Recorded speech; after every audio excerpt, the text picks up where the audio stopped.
আসসালামু আলাইকুম রহমতুল্লাহি ওয়া বারাকাতুহু। আশা করি সকলে ভালো আছেন। সকল জাতিকে আন্তরিক শুভেচ্ছা এবং ভালোবাসা।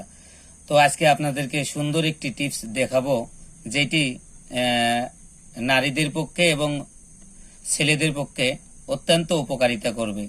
তো যাদের অতিরিক্ত যৌন রোগে আক্রান্ত রয়েছেন, যে সকল ভাই বেরাদার বা মা বোনেরা যারা যৌন রোগে আক্রান্ত রয়েছেন, যাদের অল্প সময়ের ভিতরে বীর্য দ্রুত পাচ হয়ে যায় এবং 1 থেকে 2 মিনিটের ভিতরে যাদের বীর্য পাত হয়ে যায়, নষ্ট হয়ে যায়, বীর্য বের হয়ে যায়, তো তাদের ক্ষেত্রে এই জিনিসটি অত্যন্ত একটি উপকারিতা। এটির নাম হচ্ছে রসুন।